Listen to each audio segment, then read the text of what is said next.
बचपन से कृष्ण भगवान की भक्त थी, तो परिवार ने उनका विवाह कर दिया।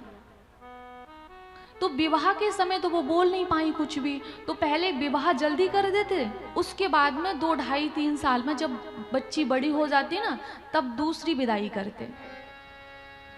तो दूसरी विदाई के लिए जब उनके ससुराली जन आए, तो उनके मन में आया कि एक गलती तो कर चुकी हूं क्या, कि मैंने विवाह कर लिया।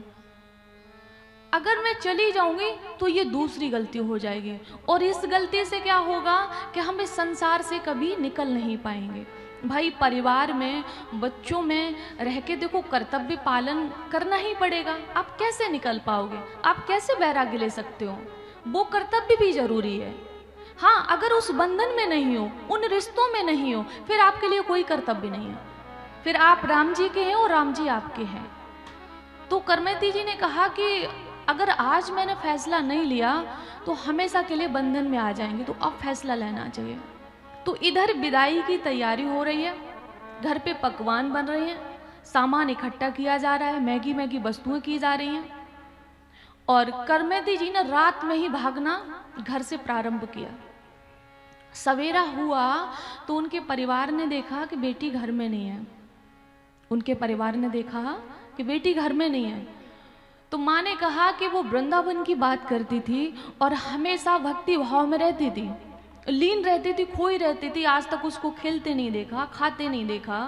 मतलब खाने का मतलब है जैसे बच्चे खाते हो उस प्रकार से, खाते हुए नहीं देखा। तो हो न हो कि वो वृंदावन चली गई हो, तो कुछ घोड़सवार, मतलब पहले घोड़े, हाथी, यही सब चलते थे, गाड़ियां तो नहीं थी। तो कुछ घोड़सवार, भक्तमाल जी में लिखा है कि वहां से उनको ढूंढने के लिए निकले। अब राजस्थान में रेतीली भूमि होती है, पहाड़ हैं, बालू है, ऊंट है, इसके अतिरिक्त तो कुछ है ही नहीं। मतलब बाहर के वैसे तो बहुत कुछ है, लेकिन बाहर का एरिया जो होता है उसमें। तो इनको कहीं छुपने की जब जगह नहीं दिखाई दी, सवेरा हो चुका था, काफी समय हो गया, और देखा कि आसपास घोड़ों की आवाज आ रही टक टक की, ये मुझे ढूंढने के लिए आ रहे हैं। तो एक मरा हुआ ऊंट देखा, जो उसका जो मांस था वो तो नहीं था, पूरा ढांचा था शरीर का। तो उसी ऊंट के पेट में पूरे 3 दिन तक बैठी रही। घुड़सवार आगे तक हैं और वो उसी ऊंट के पेट में चली बैठ गई जाके, ये सोच के कि दुर्गंध बहुत आ रही थी। ये सोच के अगर आज ये दुर्गंध बर्दाश्त नहीं की तो संसार की दुर्गंध से हम कभी निकल नहीं पाएंगे।